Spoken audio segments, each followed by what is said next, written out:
going on, YouTube? Welcome to From the Top Rope with Andrew Crawford. I'm Andrew Crawford, your boy, the GOAT. Not the GOAT, but I'll have a GOAT. Close enough, am I right? I think I'm right, and I'm wearing this shirt solely because on episode 2 of His Case for GOAT, we are talking about John Cena. Let's kick it into gear, and let's go. So, I'm going to start by saying this. I have recently met someone in my life that calls John Cena overrated.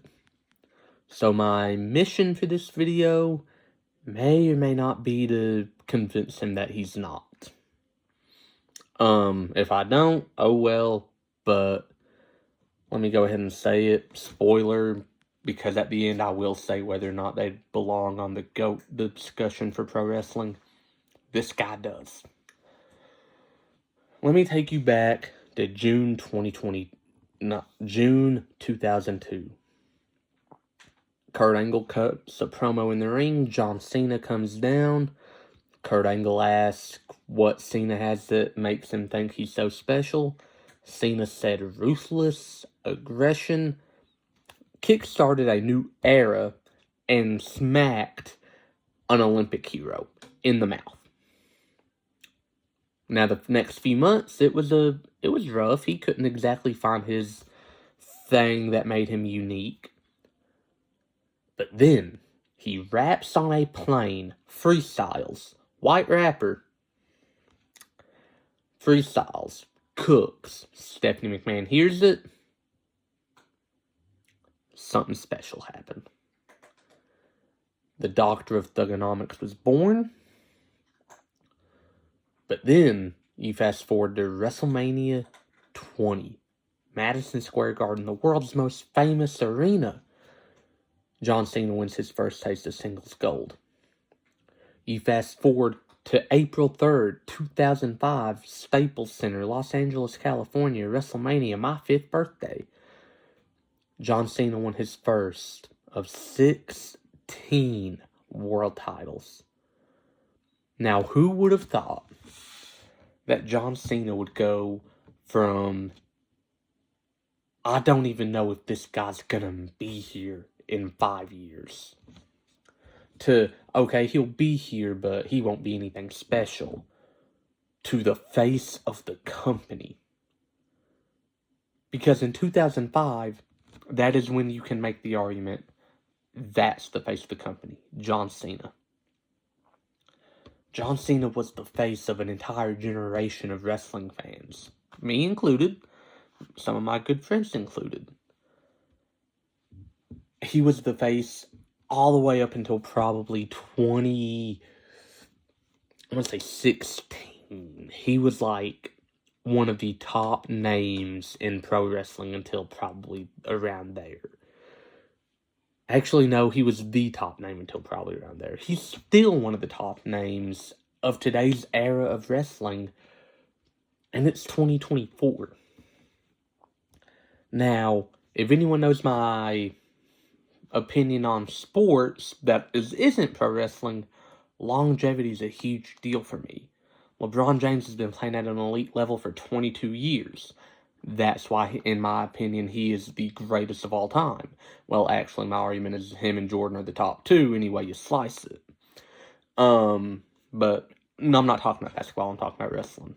But the reason I want to bring LeBron up, John Cena, you could compare to LeBron in this sense. Not that either's overrated, no, they're not. But that once someone calls them overrated, they're not being a fan, they're being a hater. They are being, there's no calling Cena overrated. There's no calling Braun overrated.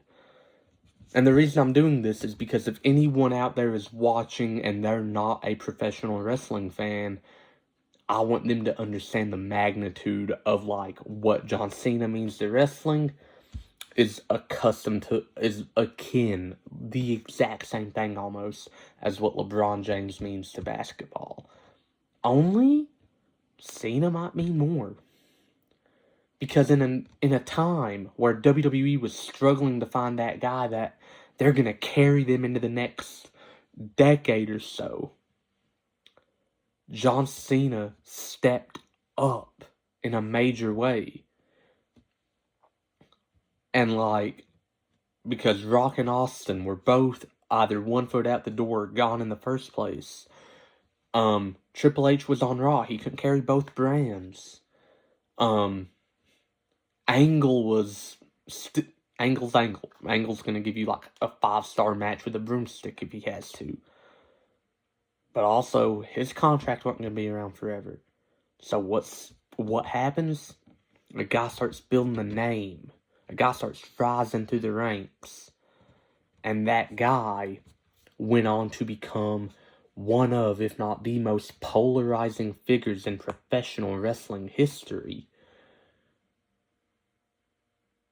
And here's what I mean. No matter what the reaction, he gets a reaction. If he comes out to overwhelming boos, oh well. If he comes out to overwhelming cheers, he's doing his job. But he does not get anything less than a major reaction. You see, if you get booed, you're getting a reaction. It might be a negative reaction, but it's still a reaction. The alarming reaction is not getting anything. You know, for about 2.5 years, every time you'd watch a Cena match, let's go Cena, Cena sucks. Like, that is pure Cena doing what Cena does best.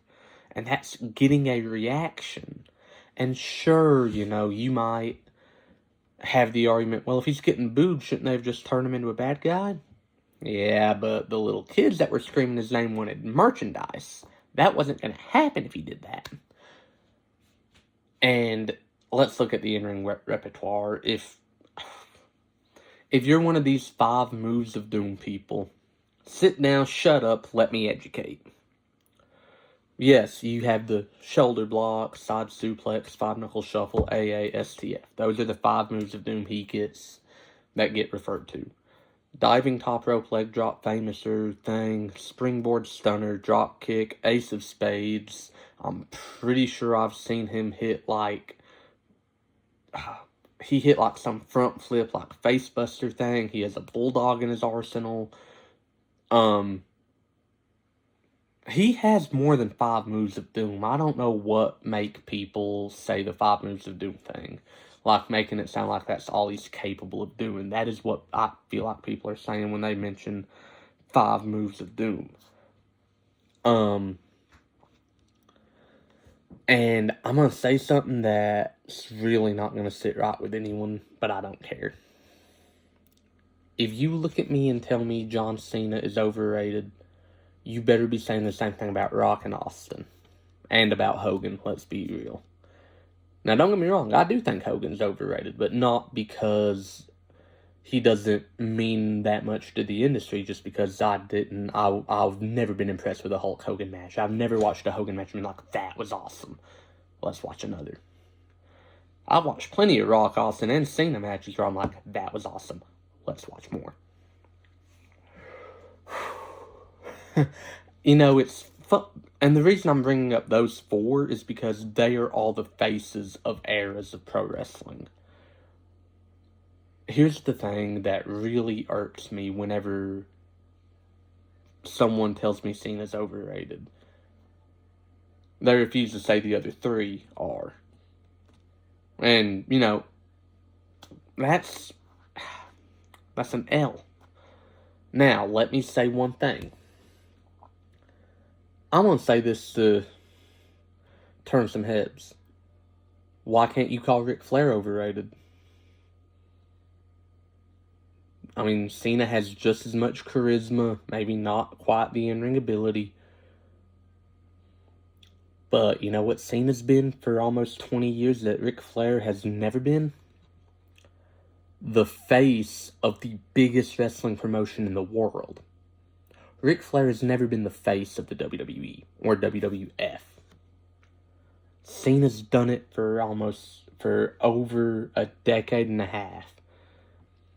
And we're just now getting out of the era where Cena's the face of the company. Ric Flair never was. Yeah, the 92 Rumble happened. He won the WWF title. Okay. Hogan was still the face of the company back then. I have nothing else to say about that. I'm not saying Ric Flair's overrated. I'm just saying, if you can call Cena overrated, why can't you say the same thing for Flair? Now, like I said, Ric Flair's not overrated. I don't love him. But that's because I wasn't alive to enjoy his actual prime. You know, and not to mention, it's kind of like going back and watching like Shaq highlights. You know, you're like, yeah, we got that, but look what happened in like the Celtics and the Cavs. Like, no one wants that Shaq. We want Lakers Shaq. I don't want WWE Ric Flair. I want WCW Ric Flair. Same thing. Anyways, Cena is, I'm not going to say he's the best in-ring worker of all time, because he's not. But I am going to say that it is a very audacity-filled statement to call him overrated. If you're being biased and you just say, I don't like Cena, or I don't think Cena's the GOAT, if you're being biased and you're saying that, cool. But if you're being completely unbiased and John Cena's not even in your Mount Rushmore, I'm going to say it again because I already said it. You're a hater. Hater. Hater. You know, John Cena is on the level with Rock and Austin, and in my opinion, Edge. Like, Cena's on that level. And for my non-wrestling fans, it's a LeBron, Jordan, Kobe. He's not a name you should mention in the GOAT debate. He is a name you have to mention. Have to mention. If you do not mention his name in the GOAT debate, and it's being a completely unbiased GOAT debate, not biased at all. Like, if you're being completely 100% taking your personal animosities and feelings aside, you have to say Cena's name with guys like Rock, Austin, in my opinion. I do think you should mention Edge a lot more, but Flair, Macho Man, Taker, those guys, they are all like, they have to be mentioned. Same thing with, like I said, for my basketball fans, Mike, Kobe, Braun. Like, you have to mention those guys. You have to mention Cena. And I ain't gonna lie, until about 2019, I wouldn't bite the bullet and do it. I didn't want to admit Cena was a GOAT. I never, in all my years of watching pro wrestling, wanted to look at myself in the mirror and say, yeah, John Cena belongs in the GOAT debate, don't he? Never in a million, billion, trillion years did I think I'd be going to the mat for Cena the way I am tonight. And I'm saying tonight, even though it's 1:13 in the morning. But I didn't want to bite the bullet. But it's another LeBron situation, you know? I still know people that say he's not even top 10. They're refusing to bite the bullet. It's time to admit it. You may not want to, but you got to. Same with Cena. Cena's overrated. Dude, bite the bullet, swallow the pill, whatever you want to call it. Admit it. It's time. This is iconic. The random colorways he had for a few years, iconic. The salute followed by the sprint to the ring, iconic. The theme song, iconic. And at one point, the album it was on was like a top 100 Billboard rap album. Let me just throw that out there. Anyone that says Cena's not the GOAT in their own personal opinion, cool. I don't care.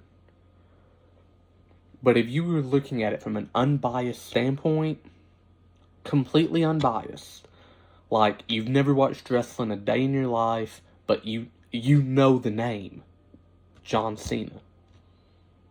He is, you gotta bite the bullet, man. It might take you a while to bite the bullet, but you have to. John Cena may very well be not just one of the GOATs, but he might be the GOAT. And, you know, like I said, all the way until 2019, I never wanted to admit that. I'm not going to say 2019 because I think my first real, like, he might be, was his match with AJ at SummerSlam in 2016, and then his Rumble win over AJ in 2017 that won him number 16. That's probably when I was like, yeah, he might be. But I was still able to talk myself out of it back then. 2019, I was like, yeah, he might be. Like, I bit the bullet. I swallowed the pill. I admitted it. He might, like, he's on my personal Mount Rushmore, sure. But if I took any animosity, personal feelings I had against John Cena for whatever, I've got to say it. He might very well be the greatest to ever do it. We might never get this polarizing of a figure in pro wrestling again. Actually, that's not true, because there's a man right now by the name of Roman Reigns and a man by the name of Cody Rhodes. Both of them are very polarizing in the world of wrestling right now. Let me just throw that out there. But for Cena to be what he's been, do what he's done for the past, like I said, 19 years, because 05 is when you can really say he's the face of the company. Yeah. I think like I said, when it comes to sports, I'm a very big longevity person. Like, I give a lot of respect to Kareem because I think he played almost 20 years. Bill Russell. LeBron. Longevity goes a long way with me. Like, if you dominate for 20 years in any if it's a scripted sport and you are still finding your way to be relevant and dominant and be like a main staple of the sport, that cannot go unrecognized. Same with an unscripted sport. Like, being so prominent that even when you're not there, people are still thinking, oh, I wonder if he's going to show up, though. That goes a long way with me. And like I said, I hate to admit it. Like, it burns me to the core of my soul to admit this. John Felix Anthony Cena, born in West Newbury, Massachusetts, a 16-time world champion. I don't think he belongs just on the GOAT debate. If I'm being completely unbiased, I think he's got to be one of the first 3 names mentioned, with Rock and Austin and Taker. Actually, no. Austin and Taker. Because there wouldn't be a Rock without Stone Cold. There would be a Stone Cold without The Rock. Let me just say that. But Cena, and this is a part of the video where I say it, yes, he belongs in the GOAT discussion. If you talk professional wrestling and you mention Cena as, what if maybe he's the GOAT? If they say, nah, first, ask them if they're being biased or unbiased. And if they say, oh, I'm being completely unbiased, Cena's not in the GOAT debate. You take your right hand, unless you're married, because then you can use your ring. You take your right hand and you put it on the left side of their face as hard as you possibly can. If you're married, you take your left hand, because you get to use the ring, you put it on the right side of their face as hard as you can. because they're just being a hater. If they can look at it unbiasedly and say he's not in the GOAT discussion, first off, I would like to know what makes them say that. But they're wrong. Very wrong. I hate to say it. It took me 15 years watching wrestling to finally bite the bullet and appreciate it. And by then, it might as well have been too late because he was barely wrestling, barely showing up. But I bit the bullet. And it's time for all of my fellow wrestling fans to join me in biting that bullet and admitting, yeah, he belongs in that argument. And that's the video. Did you like it? Did you love it? Did you hate it? Tell me about it in the comments below. Don't forget to like, share, and subscribe. I'm Andrew Crawford. This has been His Case for Go, Episode 2. Stay tuned next week for Episode 3, where I talk about the Texas Rattlesnake, the Bionic Redneck, Stone Cold Steve Austin. Until next time, unlike John Cena, I can see you, and I will see you very soon.